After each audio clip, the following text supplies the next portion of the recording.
La Piombote, champion Yurika Lenga la Piombote, un coup KO, donc merci à tous d'être. Check, this is El Toro depuis Pochem, champion du peuple, Yurika Lenga.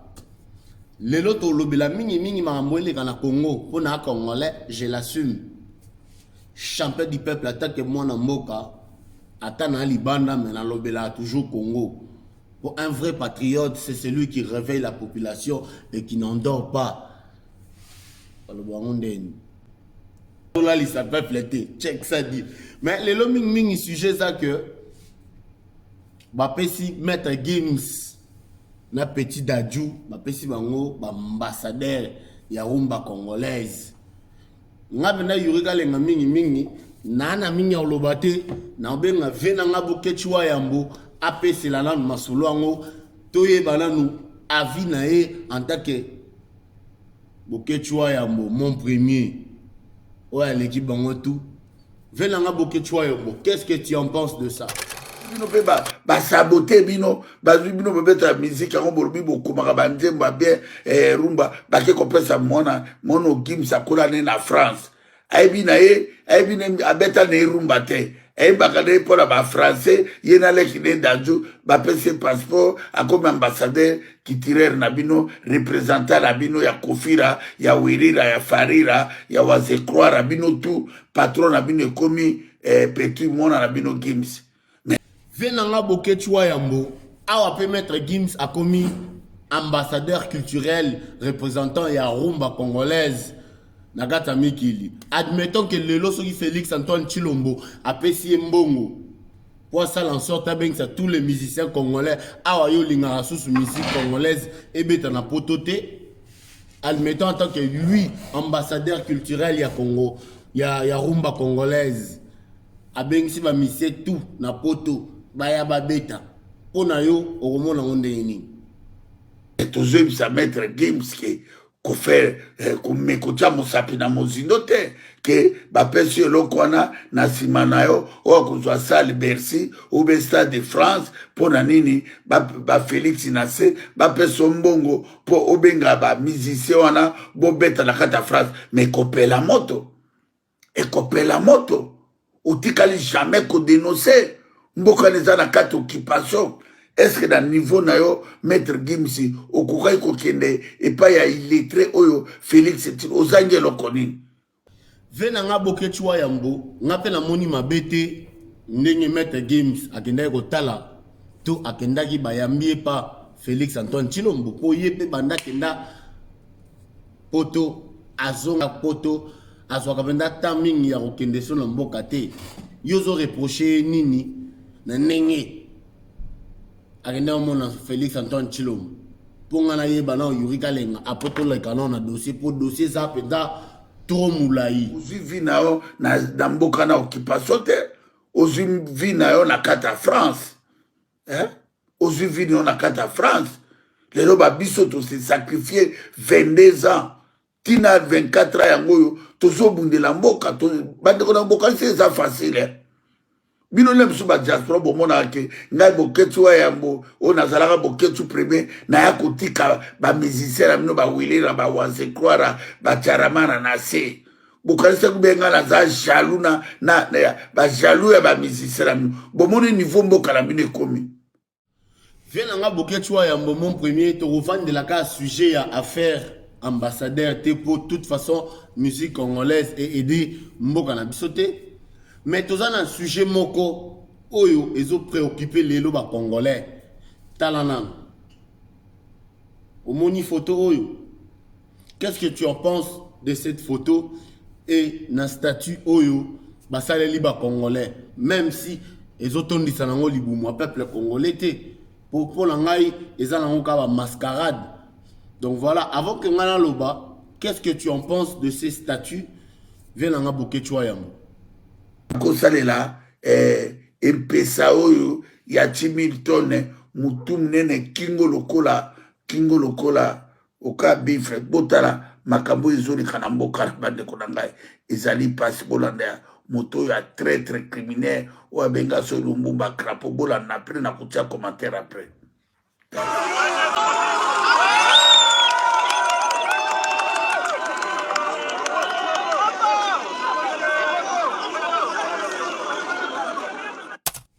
Yuri Kalenga statut wana est représenté dans le moroté na peuple congolais pour peuple congolais à souffrir.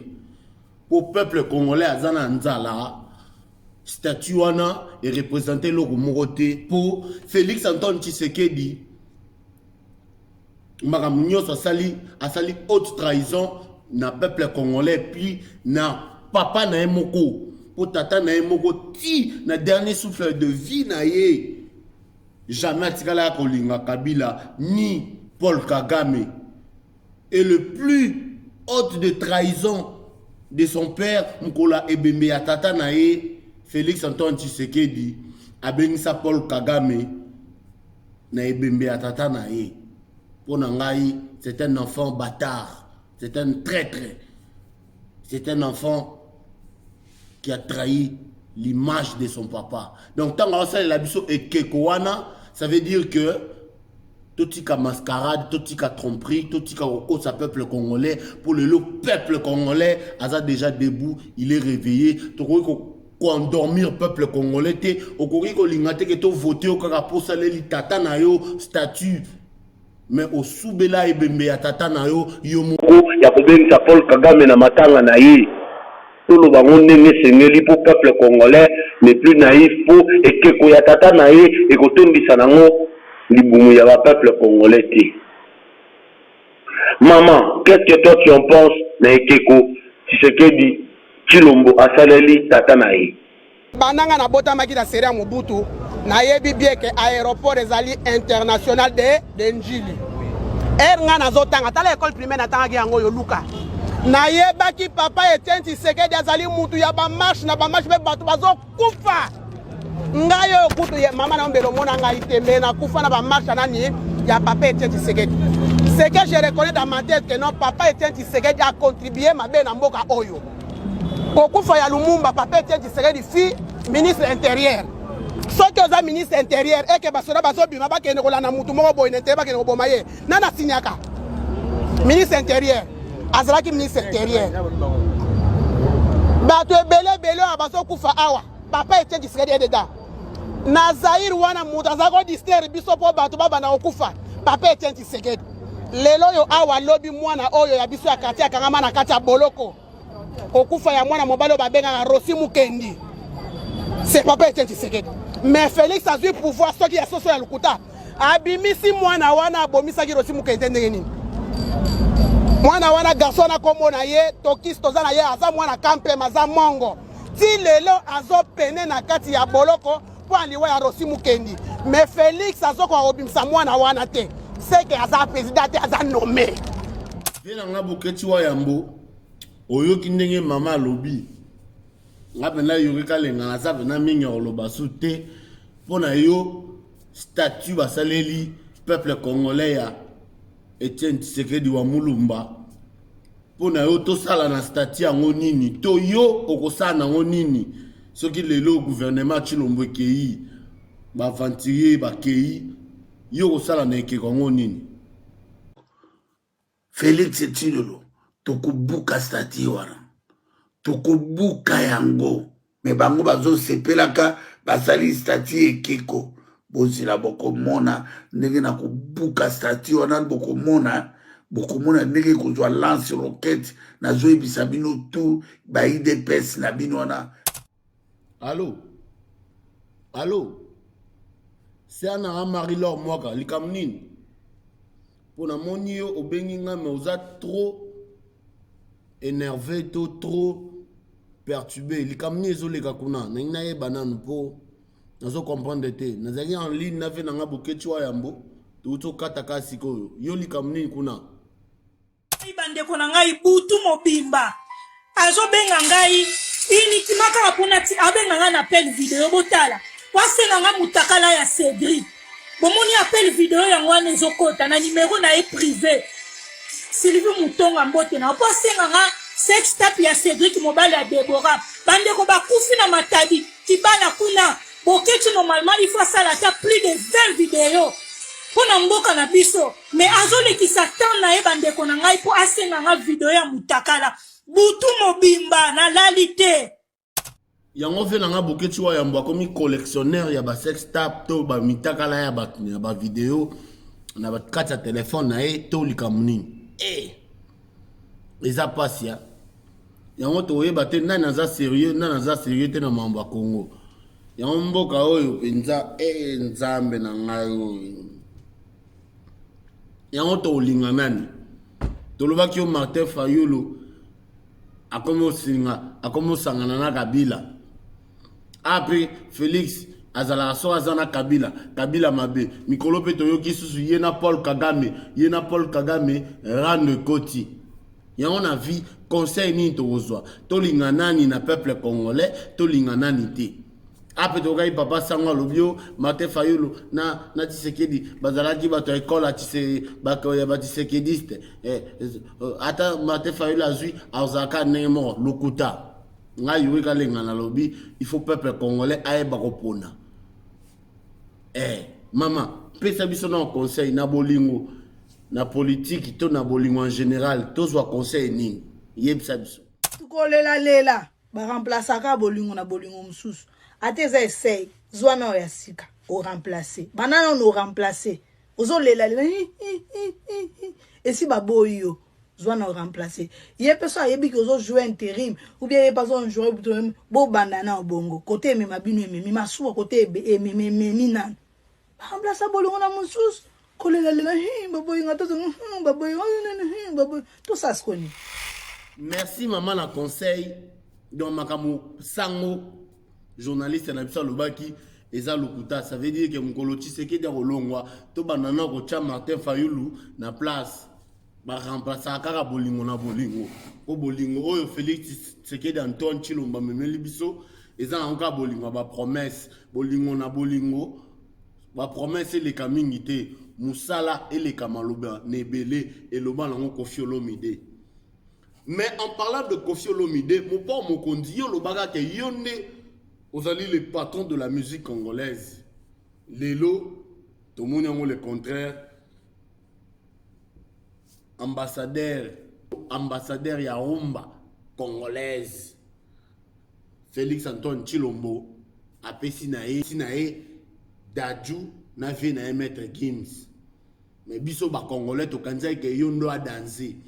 La preuve, maître Gims a longé Paris, ti Congo na avion na emoko mais mon pas moko ndiku tazata na avion te donc banda kala no ndo kosa na biso banda kosa na yo biso ba peuple congolais que apparemment tu étais le patron de la musique congolaise. Qu'est-ce que tu dis mon pas moko ndi de tout ce que j'ai à dire? Tu confesses que tu n'es pas le patron de la musique congolaise? C'est lui le patron, le réel patron de la musique congolaise. C'est juste incroyable. C'est l'une des plus belles choses qui soit arrivée au Congo depuis tellement d'années. Donc il est le numéro 1 incontestable, c'est lui, bien avant Koffi Olomide. Et à passer, namona nanga ba fils de pute na mamba musique mais Koffi Olomide, vrai fils de pute na mamba ndole. Na bin bandole tout Koffi beta no mon ke biso musique congolaise futa na moté kama banga mais Maître Gims abetika album moko deuxième album aleki Koffi na mbongo et Koffi Olomide a confessé tamsu mon pas a confessé na boule que Maître Gims a ko aider pour afuta nyongo na ya tribunal pour ozele na ba 70 000 euros mon pas a sengi à l'aide akatani pumbongo ya te yango mona beti mo flatterie pour petwana Gims a ko bimisa mo 70 000 balles mon pas mo kondi 70 000 a sengi à l'aide na ba prêtre tout ba aider pour yemo mbongo ya te bon check tous les canons maman pona yo sujet ya suka ndenge Antoine Tshisekedi Chilombo apesi Maître Gims na Dadju titre ya ki ambassadeur Yarumba congolaise. Qu'est-ce que tu en penses pour te chiter pour moi ba sujet zebele pour na makambo mboka Congo ou ezo préoccuper biso? biso na yebite bilo na Congo so bomona Kinshasa bomona Gims sango na yebite bande na bomona Gims bomona yana te hein bon Félix akende kozwila biso Gims atela biso yeke ambassadeur de la paix na Congo na Est ambassadeur ya mirumba musique oyo ezo dister Congo ambassadeur ya nini badefa bango lobi bakuti ko bomba bango abakufiawa babima barumba te ba ambassadeur te ba papa we babima ba ambassadeur te ba wera son basavia babima ba ambassadeur te Gims oyo a résident na Congo awate akende ko bima rumba congolaise ambassadeur de la paix na ndenge nini pardon papa Etienne Tshisekedi papa nani Félix Tshilombo makamu ya musique pe etali yo te ministre ya Arazali oyo atalaka musique oyo akoki koloba boyeke ngai nde mutu nasali etidi ya mutu oyo boye yende mutu azobima nani ambassadeur batikela biso distraction na bango ya ba diaspora ya okena konome binome Félix atala nano makambu oyo ya ye akenaki ko poser Pierre Kotoyo asala nano port ya banana atikala ko distraire biso nana makambu ya konoma kabatu binoma. Merci maman, merci vraiment na réflexion pena maloba kitoko pese libiso peuple congolais yango lelo penda tozana posa ya ba congolais conscient oyo ba ko réveiller peuple congolais boyi. Donc ça veut dire que ekeko ya Etienne Tshisekedi rotondisa libumu ya peuple congolais te pe erosale logote po Félix Tshisekedi il faut tout la qui ça peuple congolais to kende to voter à 100% pour dégager pour que quoi tata na e rotondisa libumu ya ba peuple congolais te.